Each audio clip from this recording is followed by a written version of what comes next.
Hey, this is John Frenay, the co-host of the Maryland Crabs, and I am here today with a Maryland Crabcake for your listening pleasure. What's a crabcake?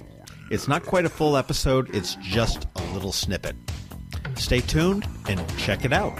And make sure you check us out on themarylandcrabs.com. You can follow us on Twitter at MD Crabs Podcast, or find us on Facebook at the Maryland Crabs Podcast. And don't forget, subscribe, rate us, iTunes. Go there now. Well, we are here today with Ray Weaver, and here is actually up at Brian Baru in lovely Savannah Park. I'm looking at their billboard or their bulletin board, and it says that they do fundraising here. And if you bring your group here and you provide they'll provide a 3-course price fixed menu, and if you promote it, for every $25 meal is ordered, they give $10 back to your group. So that's a pretty phenomenal deal if you're up in the Savannah Park or anywhere in the area. Sure. To do that. They're doing a fundraiser at Pirates Cove, which is another one of their sister properties, this weekend, July 28th. And we're going to get into that in a little bit. But with us today is Ray Weaver, who is a radio guy, a public relations guy, a Denmarkian guy, a Pasadena boy, and a musician. Yeah. Did I get it all? Jack of all trades, master of none, John. That's great. Well, Ray and I have known each other probably for about 10 or 15 years. Yeah. You had worked for the city of Annapolis in the police department for a while, and then you had moved over to Denmark. Yeah, and is primarily a musician. And left part of your family in Pasadena while you went to be with your wife and lived the wonderful life in Europe. Yeah. And life, we just might as well get right into it. Life really sort of took a big turn for you in about 2 years ago. Yeah, I mean, it's been coming for a while. My daughter Savannah, who is 21 now, she's suffered from mental illness and for her entire life, I guess. We didn't really get wind of it or get I don't want to say aware. We kind of always, we felt, okay, this is not your typical kid. There always looking back, you can see the signs very clearly. But at the time, we just thought, okay, she's kind of special about some things. So I'd always been very fussy about her appearance, to the point where if she would get a spot on one of her dresses when she was just a little girl, she would have to go home and change. She would be absolutely panic-stricken at having any kind of thing on her clothes, that sort of thing. And then she moved into her teen years. We saw signs that were much more serious, rather than your typical, okay, this is just going to be a wild teenager kind of stuff. There was a sense of absolute, at the time it just seemed like absolute fearlessness, but it was just she had no boundaries whatsoever. And as we learned over the years, as her situation and her condition worsened, it is a sign of some of the illnesses that she suffers from. That is something that pops up with people as they move into puberty and their teen years. Those signs that point to bipolar or schizoaffective disorder, which are some of the things she's been diagnosed with, they are pretty consistent. Well, when all these were coming up when she was growing up, I mean, was that just something and I don't want to diss you, but I mean, and I would certainly be, is that as a part of an ignorance on a parent? Oh, sure. Just not seeing that, or is it's denial? Or you're not dissing me at all. I mean, I was a typical dad. I'm a little bit older. When Savannah was coming into her teenager years, I was in my 50s, so I'm sort of an older dad, and I was trying to be kind of a typical, strict middle-class dad, and trying to go, well, you have to do this and you have to. I mean, one of the bipolar symptoms is early on, Savannah was an extremely energetic, outgoing, talented kid, very pretty little girl, great musician, great singer, and she was always just full of energy. And then one day it was like someone threw a switch and she decided to go to bed for like 3 weeks. And that meant not going to school and not doing anything. And just wouldn't get out of bed and wouldn't do it. And as I mentioned, the whole thing about the dresses and being so incredibly fastidious when she was little, this was a complete turnaround. She didn't wash her hair, didn't wash her clothes, didn't clean her room. Well, to me, I'm not a mental health expert, right? At that, and so I'm like, just get out of bed. Come on, go to school. And I will say, the battles sometimes could be quite epic between her and I. To far worse than your typical father-daughter or father-kid battles. I mean, and then maybe 3 weeks, maybe 2 weeks, maybe a month later, that switch would get thrown, and she'd have so much manic energy that she didn't sleep for weeks at a time. And she would disappear at night, and she would go out of the house at night and play her piano at 2 or 3 or 4 o'clock in the morning, and have absolutely no idea that the rest of the world didn't live that way, you know. Well, I'll tell you, your daughter is, and I know the talent that she possesses, and I am a fan of, you have your own podcast called A Father's Heart, and I do recommend everybody take a listen to that. Thanks, John. Appreciate it. Because you do really pour your heart out into it. It's try to be honest. It's the most recent episode discussed your daughter, Savannah, played a beautiful song, which I'm going to ask you to give me a copy of so I can tag it on to the end of this, and I do encourage everybody to listen just to hear the beauty that comes from this individual. Yeah. And you're advocating now for mental health and mental illnesses. I think that, what happened with us is that one of the things that became a revelation is that for Lotta and I, my wife Lotta and I, when you have this situation, you feel totally alone. You feel, it's not like if you have a child, for example, that suffers from heart disease or cancer or any other illness. You have this network of people around you. You have people that come to you and help you and speak to you. And one of the writers that I'm familiar with now, Ron Powers, he mentions something he calls mental illness a no casserole disease. Because when you have a kid with mental illness, nobody comes to your house with a casserole. No one's dropping by.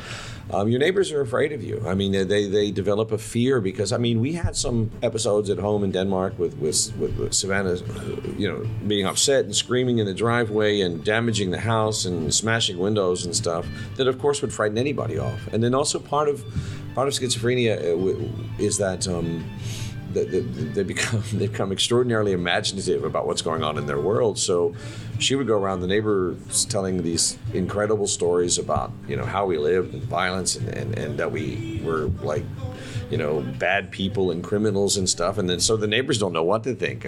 Sure. They know us and they know it's not true, but they're hearing it, Well, you've also got a whole stigma that's attached, and I would say probably 15 or 20 years ago, it was attached to being, gay. Yeah. It's like, ooh, no, we keep that quiet. Yeah. And certainly, I think suicide has that at this point. And that's something now that's starting to come out into the open. And I think that certainly mental illness does as well. Your particular instance, your world came crashing down a couple years ago.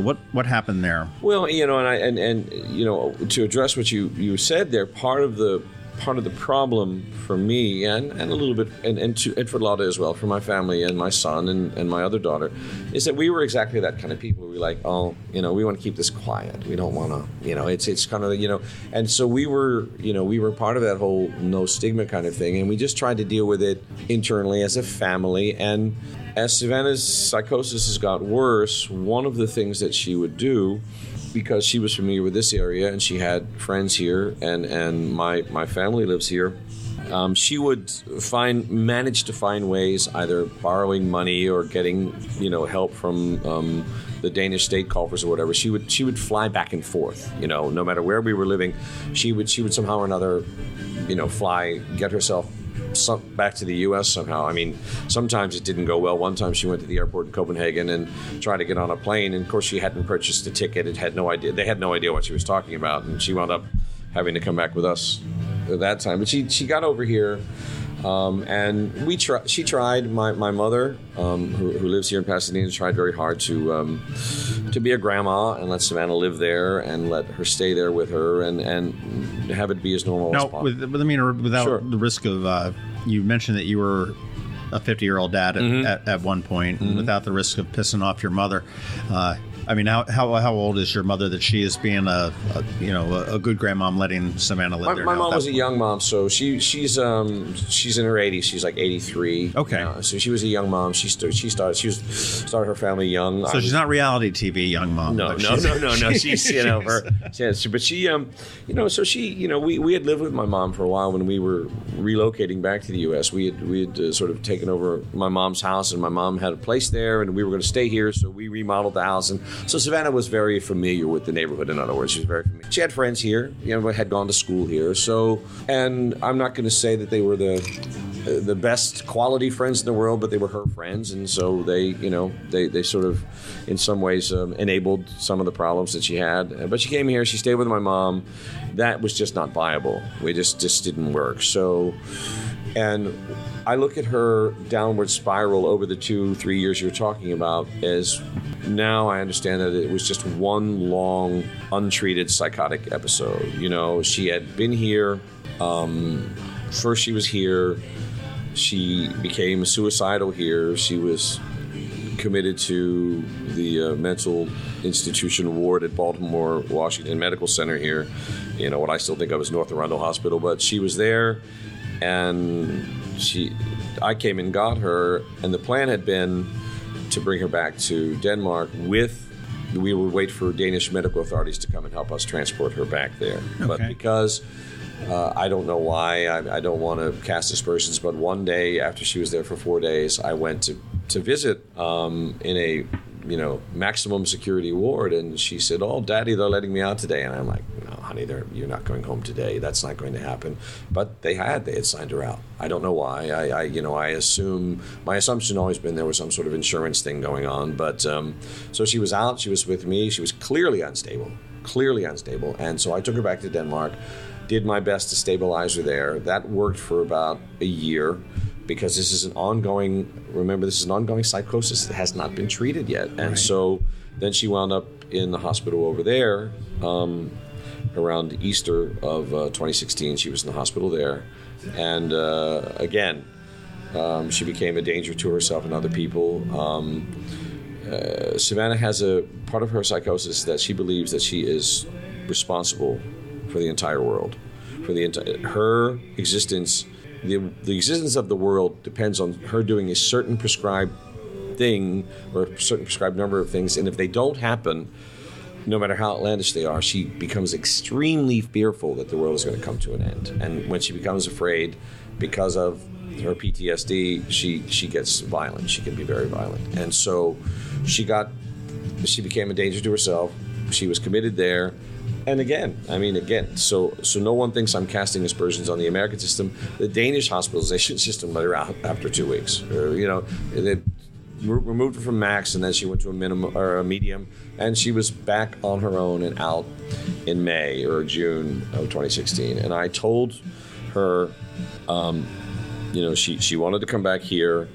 She was an adult, legal adult. There was not much I could do about it. So I said, the only rule is you can have no contact with my parents, my family. And she did, and she listened. She followed my instructions to that until November, when she managed to get herself picked up by the police, and she was in the middle of a psychosis.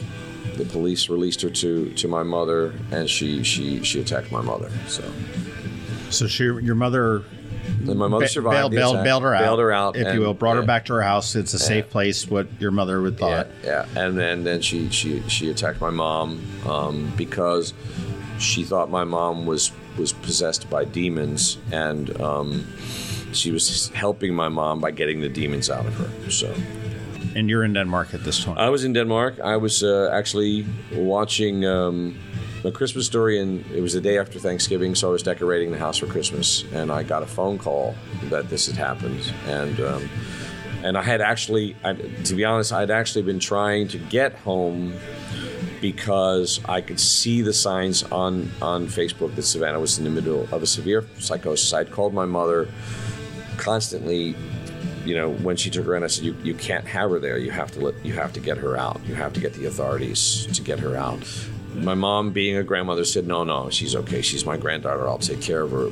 Because, again, the average person on the street doesn't know how serious mental illness can be, and my mom had no inkling that something like this could happen. Right. No idea that something like this could happen. I think we want to go with a spoiler real quick to let you know that your mother did survive. My mother survived, and I took her out to dinner at another IRC sister restaurant at Galway Bay the other night, and she's doing fine. So that's fantastic. She was picked up by the police that night. When the police came, Savannah was in November. Now, remember, this was the day after Thanksgiving. Savannah was walking around the streets in front of my mother's house barefooted. She had no idea that she had done anything.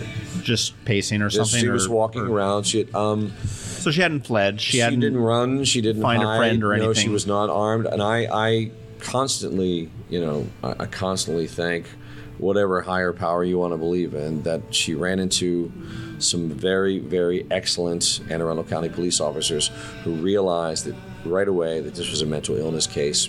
Because, as you know, sometimes in these cases, that doesn't happen. She was never in danger. She was never threatened by the police. And the police, right. And the police do have a very short amount of time to make a decision one way or another, and it could have gone any number of ways. But she was obviously not armed and obviously confused. And then so she was sick, and they could see that, and they of course they had to take her in, and then she was arraigned, and she.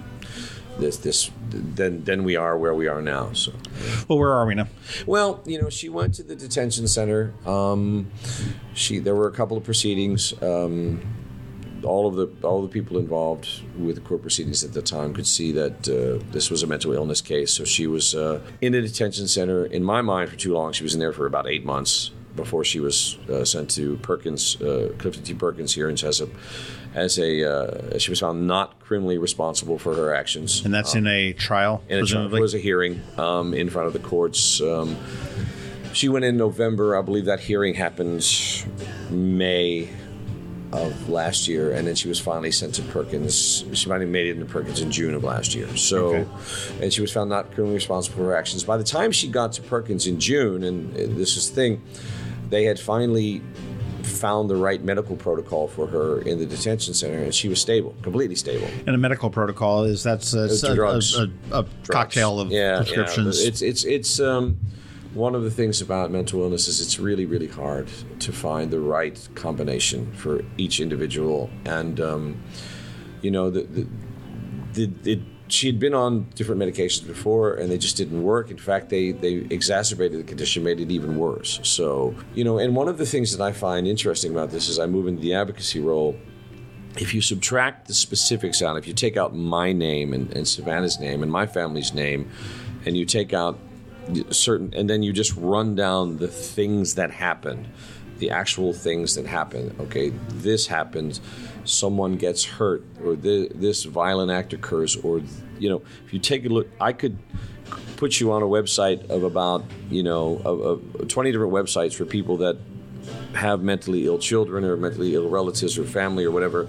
The stories are the same. It's like, so what that says to me and what that says to people that are advocates is what we need to understand is that this is a symptomatic illness. These are symptoms of an illness that you can identify, and you can go down and say, okay, for the people that don't believe that mental illness even exists, here's a list of symptoms. Just like if I call my doctor today and say, I'm having chest pains and my arm hurts, and he's going to say, you might be having a heart attack. You better get in here.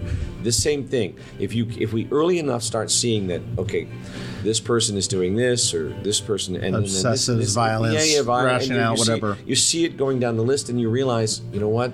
These are symptoms of an illness. And I mean, part of my work with not only Savannah but with people in general is that starting with that one apparently rather substantial part of the public that just doesn't even believe in mental illness, doesn't believe it exists, doesn't accept it as being something that's real. And I understand that. It's really scary. It's really frightening for people. The brain is complex. Well, it's unknown. Yeah, and the brain is the most complex organ that we have, and of course, in the hierarchy of the body, the brain will tell you that your liver's not working or your heart's. The brain sends out, but when it comes to itself, it's like, no, we're good. It's all good here. No worries. The chemical, the things that you're missing, the dopamine, the serotonin, all of that stuff. The brain's going to be like, no, it's all fine. So mentally ill people most often don't realize that they're mentally ill. They don't get it, and for a while. And Savannah didn't get it for years. That's terrifying. She did not accept that she was sick because her own brain was telling her, no, we're fine. It's just that I'm just unique, and this is my... Yeah. And then, of course, what happens with so many people, which adds to the punitive and criminal element of it, is they start self-medicating. And because need to do something to relieve the stress. They need to do something to maybe quiet the voices. Savannah hears voices. They need to do something, so they start self-medicating, smoking weed or whatever, whatever, and it does work to a certain degree. It's just not sustainable. It's not consistent, and it's not, but I've seen. I'm not an advocate one way or the other for that sort of thing. And in fact, in my house, it's as long as it's against the law, it's against the law. You know me. Right. It's like But I mean, I have seen, and I will, to my own embarrassment, admit some days it was like, okay, she's been smoking weed. At least she's pleasant and calm today. So, it's like when you live in a situation that has been basically like being under siege for a while, you've got, okay, we're gonna have a good day today. Fine, fine. Well, you've been doing an awful lot of research, I'm sure. Mm-hmm. Mm-hmm. How prevalent is the various forms of mental illness? I mean, I know you threw out psychosis, you threw out and I don't like to use those terms. I don't like to use those terms loosely, and I'm sorry if I did. It's just that it is a serious problem. It's a very serious issue, and I think that the numbers are really hard to quantify or qualify. But I would say a lot more than people realize, especially if you take the big umbrella and you start talking about things that are mental illnesses like anxiety and depression and OCD and all of these things that people see every day, and they don't really, you have a friend that's clinically depressed, and maybe all of us at one time or another go, man, just cheer the hell up, just get off your ass and do something, and you don't really at first. And I mean, listen, I'm not any saint, and I'm not any sage. As I mentioned before, 10 years ago, if you would have talked to me about multiple personality disorder and schizophrenic, schizoaffective disorder, I'd have said, John, that's just somebody that doesn't want to go to jail. They got themselves in trouble, so they're inventing this stuff. But I saw my daughter. My little daughter at the time was 13 years old, and she was in the beginning to develop. Now she was a little older, maybe about 15. And these symptoms were real. And I watched her face, and her voice, and her aspect, and her entire body, in the time it takes me to say this sentence, switch from an old man to a man that spoke a language I didn't understand, to an infant speaking in babble, and to a teenager and speaking several languages. And there's no way. Meryl Streep couldn't put on a performance like that. I mean, and there was no reason for it. There was no reason to do it. It just happened, and I just watched it happen. And that was sort of one of the eye-openers for me, that there's stuff going on here I don't get. There's stuff here that I'm not qualified to understand. I have to start learning about this. Right. I have to start figuring this out. I'm a guitar player and a songwriter, man. This is not my area of expertise. Right. And you're advocating, you're trying, you're fighting to get her released. Yeah. And you've admitted that she can be a danger. Mm-hmm. And so you're not looking to have her released and hey, okay, you're free bird, fly away. No. You want to take her back to Denmark to continue her care with her family. Yeah.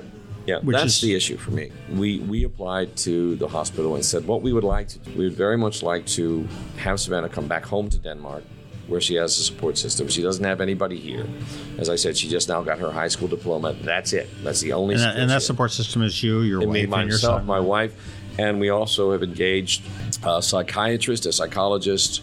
We've set up a network that includes AA and NA, and Savannah's never had a serious drinking problem, but these talk therapies help.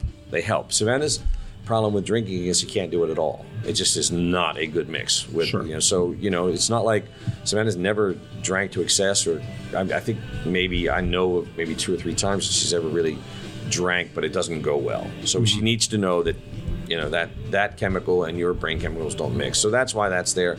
And the talk therapies, they really do help her. They help her. She doesn't like them sometimes, but they do help. So we have this network set up to continue. And as I said, I'm willing to take the risk to say that she can come back, and then we'll see what happens. The problem is what I think that everybody would prefer is that she could be transferred directly from a facility here to a facility in in Denmark. But because she does not at this moment have a Danish address, even though she's a Danish citizen, she's not eligible for medical treatment in Denmark until her feet hit the ground in Denmark. Okay. And then she's back in the country, and then she's immediately back in the medical system, and everything could change at that moment. Until that time, my wife and I are paying for it, just like you would pay for it. But as soon as she's back, we put her back in the system in our commune, which is basically the county, our county system, and then they will start helping us handle the case as far as where she might want to live, internships, and the treatments and everything all that stuff. It just can't, I would love to be able to make that, facility to facility transition, but because we have a universal healthcare system there, one payer system, they're careful about it in that what they want to prevent is an old guy like me going out of Spain for living for 20 years and then going, I want to go back to Denmark now because I'm sick and dying and I want to let them take care of me. So they want to make sure that she'll have a Danish address the day she gets her feet on the ground. And so we're back in the system. But my wife and I really like the psychologists that we're working with, the psychiatrists that we're working with. So as long as it's financially feasible for us, we'll continue to pay for them as well. So, and I've offered very, very clearly in every hearing we've had, I said, listen, they want to guarantee that she won't come back to the U.S., or maybe that's what they're asking for. I'm not really sure. But in any case, I say, listen, I'll take her passport. I'll send it to you. I'll take both of her passports and send them to you. You can hold them. You can keep them for as long as you want to. And the last hearing we had, I said, not only will I do that, I will sign anything you want me to sign, a legal document of some sort saying that, I'm accepting responsibility for her behavior should she somehow manage to get back here and create trouble, which she will not, because I firmly believe she's on the right course, but I will take responsibility.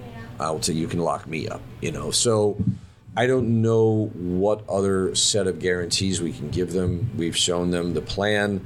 The administrative law judge accepted the plan. The hospital accepted the plan. The law judge just said, yeah, this is what needs to be done. Sounds like a good thing. And as I've always said, and I make this very, very clear to people, I am not and have never said I want my daughter out. I want her well.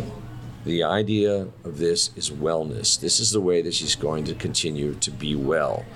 And there's nothing different than what the police are now professing on the heroin epidemic. Exactly. It says, we're not looking to jail this. We're looking to get them the help they need, and then we turn around and we move there at that point. It's a very good analogy, and it's exactly the same thing. You mentioned that you and your wife are footing the bill for a lot of what this is, and this is something that's got to be awful expensive it's for expensive. Not only the waivers, but for hundreds of people, thousands, millions of people that are going through this here in the United States and worldwide.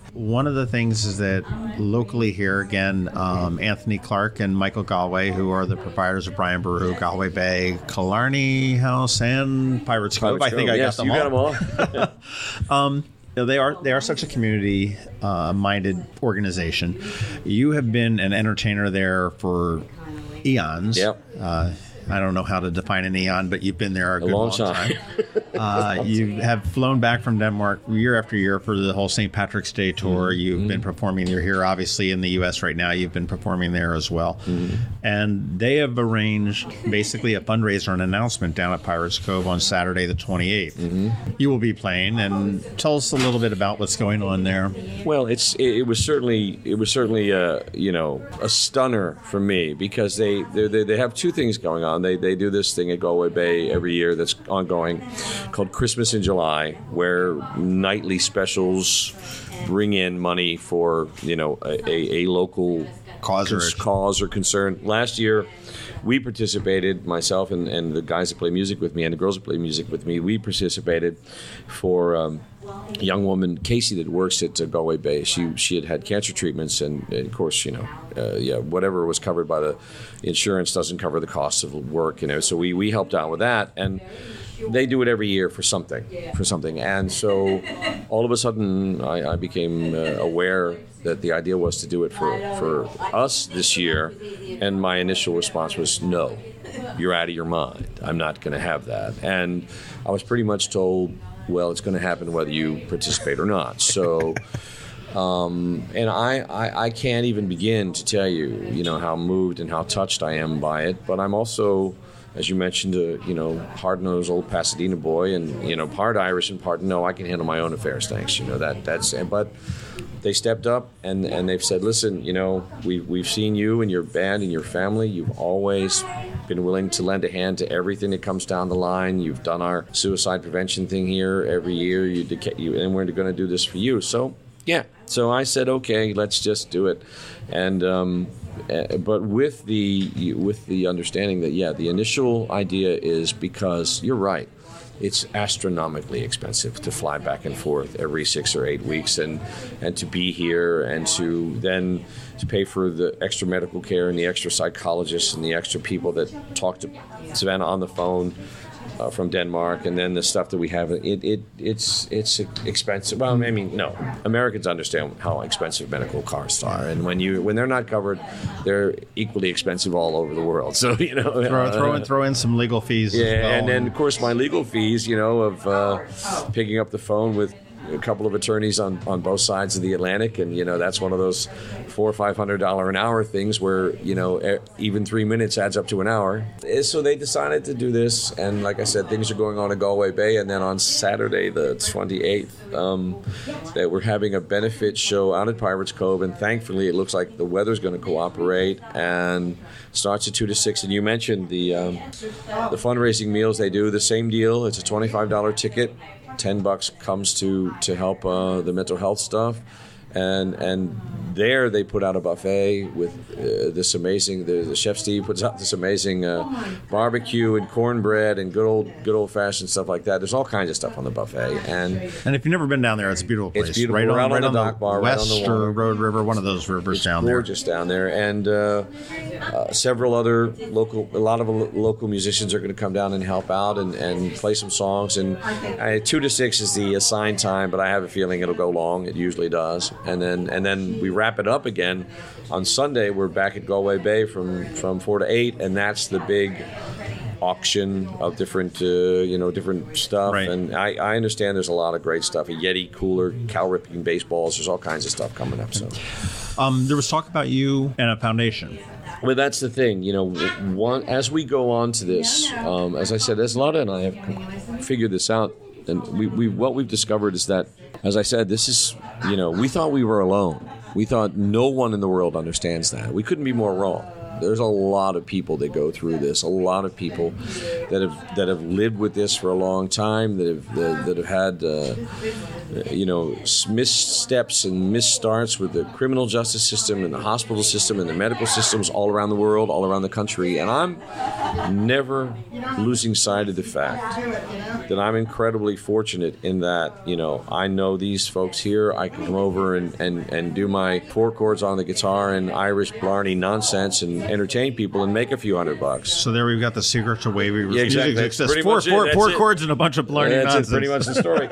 and then come and stay with my mom or stay with friends, and I can visit my daughter. But there are a lot of people that don't have that opportunity. There are a lot of people in institutions and incarcerated around the world whose families can't visit them because it seems to be part of this whole illness that these folks travel. They seem to want to go somewhere to get away. I mean, to do something. So a lot of times they get themselves in trouble away from their family. And what Lotta and I would like to do, we're working on a book about the whole experience. We're working and we want to set up a foundation, and we're working on it. She's much more adept at the legalese and all of that stuff than I am. Essentially, what we'd like to do someday is be able to have somebody write to us and say, you know what, my son is in California and I can't afford to get to him. Can you help? And we want to be able to do that. We want to be able to say, yeah, here's an airplane ticket. To bring families to the people to be able to get to where their family member is, be it a father. Let's not forget, we're talking about kids now because, I have a child, but there are fathers, there are mothers, there are grandfathers. I know that, like over at Perkins, I'm on a first name basis with the folks over there because I go every day when I'm in the States. I visit Savannah every day, and I have several, of the guards and the CEOs tell me, some of these people have never had a visitor. And and that is tragic to me. So if I can help mitigate that, I mean, I know some people have just been, dropped off in the warehouse, but I think I see a lot of people that would probably love to, visit. And I know it because I'm on a lot of websites, a lot of compassionate care websites, and there are people who say, I just can't afford to go see him. He's in Toronto. It's just a reality. And the real reality is, if I can recommend a couple of books before mine's finished, there's a book by my friend Ron Powers called Nobody Cares About Crazy People. And you get an idea of, how things go in these institutions, how things happen. And then there's a new book that just came out called Insane, which I haven't read yet, but it's supposed to be a pretty harsh look at the criminal justice system, and as far as how so many people that are actually mentally ill are incarcerated, incarcerated with no help, no treatment, no what. And we sort of have to, and I've had a pretty good life, telling stories and going around and singing for folks, but the next, whatever I got left, at the end of it, I'm going to just spend that time advocating for these people. That's what I'm going to do. That's my life from here on out. Well, we do have to get out of the, let's just lock up the nut job mentality. We have to. And we also have to get out of the, let's not talk about it. No stigma, man. It's no stigma. You're just sick. It's very scary to come out of whatever closet it is that you may be in. It depends whether you're gay or whether you've got suicidal thoughts, or whether you've got somebody that's affected by suicidal, a drug addict, or mental illness. And we also have to make some, as much of the taboos as we have to remove, we also have to make a few things actually be taboo. We have to kind of make it just as distasteful to make jokes about crazy people as we do to make jokes about, gay people or black people, or we have to make that something distasteful, something you just don't do. You shouldn't do. I always say, we aren't going to make that joke about someone being crazy. You say, oh man, that person over there, that's crazy. I said, would you say that person over there is cancer? Would you say that? Would you take a medical diagnosis and make a joke? If you take your joke about someone's mental illness and plug in another disease, is it still a funny joke? Well, no, of course not. And I want people to begin to understand that this is a disease. This is an illness. And God bless social workers and people that help these folks. I have nothing but praise for them, but I want people to take this as seriously as they do leukemia or childhood cancer or heart disease or any of them. I want people to see it that way so we can make this a medical condition that you just don't joke about and that you help people with, because it is. It has symptoms, it's symptomatic, it's consistent, and treatment does work, but it's hard. It's hard. It's a puzzle. Yeah, and also, as of this point, to my knowledge, and again, I'm not a doctor and I don't want to get, but there's no cure. There's no cure for schizophrenia. There's no cure for some of the conditions that folks have. So it's a question of treatment. There are a lot of folks walking around us right now that we have, 10, 15 people here now in the restaurant with us. I can guarantee you that at least 2 of these people suffer from some sort of mental illness, and they're maintaining and they're living normal lives. And it can be done. That's fantastic. It can be done, And I have another young woman that I work with in Denmark. She was as low as you can go, suicidal, wound up in a Danish mental institution over there, and now she's out, and she's a published author and a writer, and she talks about this, and she helps me frame things to say them in a little bit less Pasadena-esque way, and make it a little bit more so normal folks can get it. Sometimes the Pasadena-esque way is it certainly gets the point across. I know that I can be brusque, and I know that I can be whatever with people, but I'm the kind of guy that, I wouldn't let you sit at my table and use the N-word, and I'm not going to let you sit at my table and make a joke about the mentally ill. It's just not going to happen. That's just not going to happen. And I want to make it that taboo.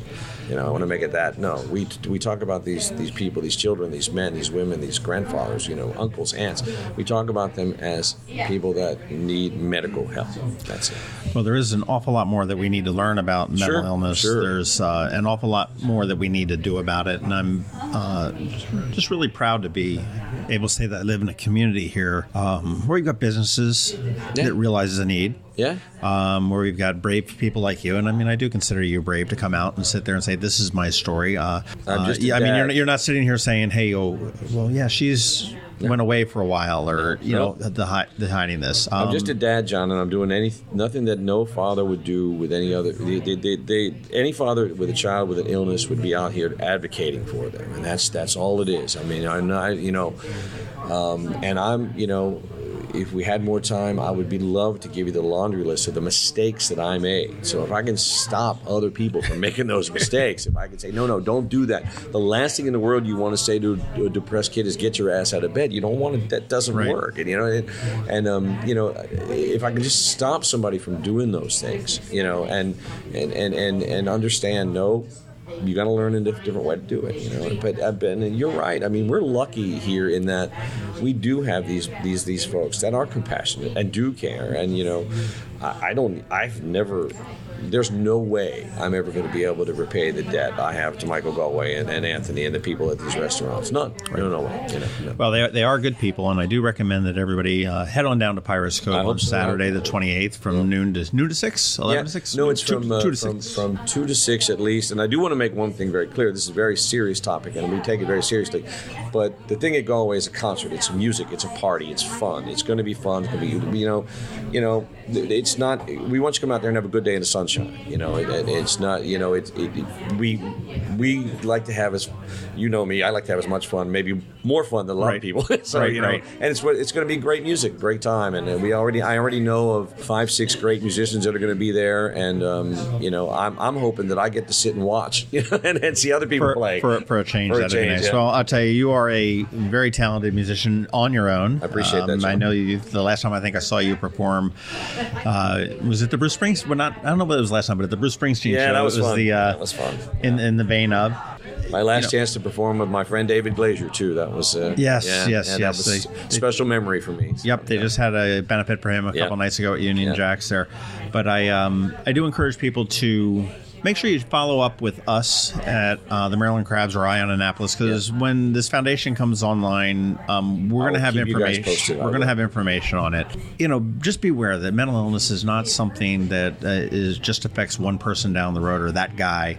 It's everywhere. Yeah. And I think that anybody that can do what they can do to help, and whether that be going down to Pirates Cove for a party and having $10 of your ticket donated to the fund to help Ray really, I don't want to say reconnect because you've never disconnected, but to strengthen the connection with Savannah, who in her own right is an incredibly talented, sweet musician.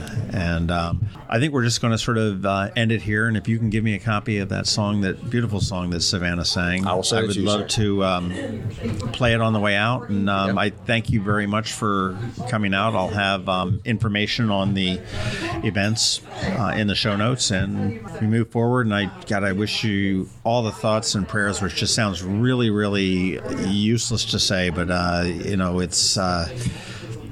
it's unimaginable what you're going through. It's admirable what you're going through, and I appreciate you, and I appreciate you taking this kind of time, John. I really do, because the best thing we can do is just to get the word out of there. And I do want to tell you that, especially in my family, we are very spiritual, not particularly religious in the traditional sense, but very spiritual. So thoughts and prayers and good thoughts, and sending karma, out, whatever, sending out karma, whatever it is you want to call it, to the universe. We believe very strongly that that's a big part of this. That's a big part of this, and the more positivity that we can create, the more positive, we're fine with that. So send out all the thoughts and prayers you want. and your daughter's a very lucky young woman to have you, your mother, her brother, her sister, and this community behind her. We're all cheering for Savannah. Everybody so much, man.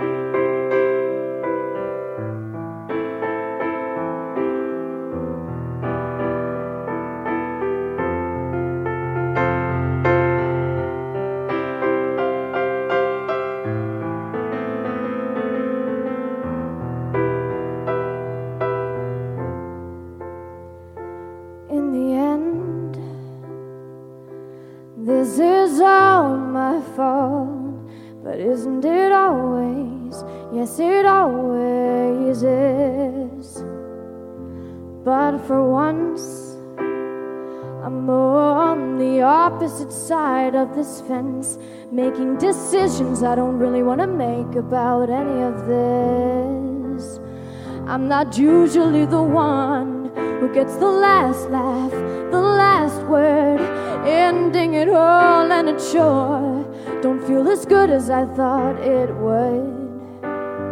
Looking down from above It was the last I heard, the last dance, the last curtain call. I would end this torture if I only could, if I only could.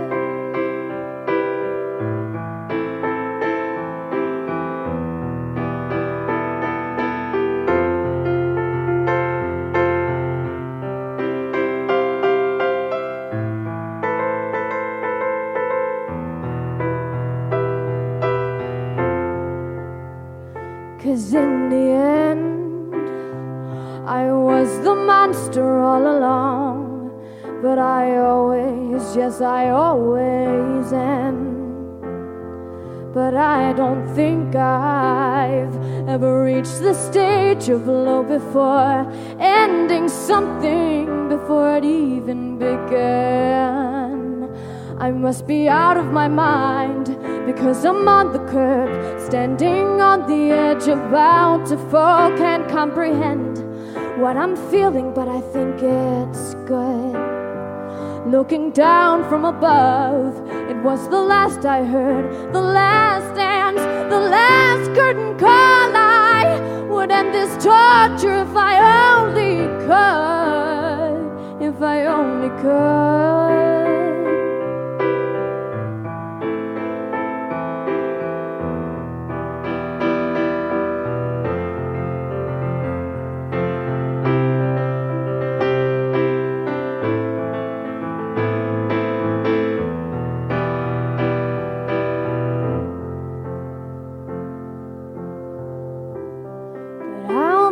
Flying above the moon tonight, leaving the complications of earth behind. I will fly, fly away.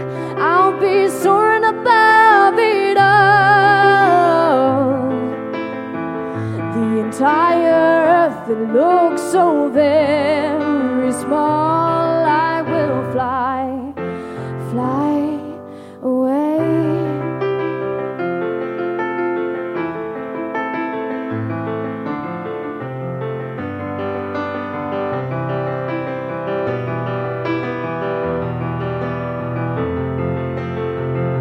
Yes, I'll be flying above the moon tonight, leaving the complications of earth behind. I will fly, fly away. I'll be soaring above it all. I'm up here while you still have to crawl. I will fly, fly away.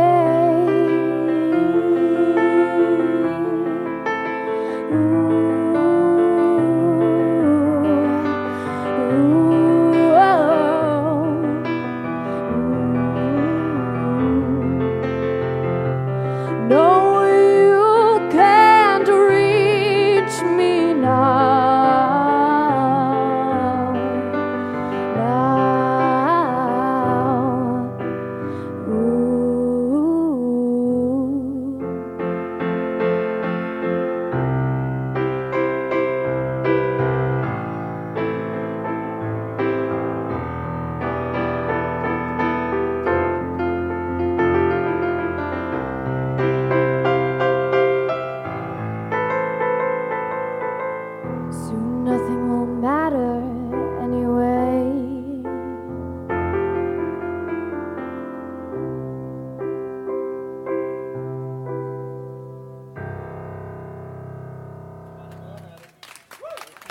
Tack.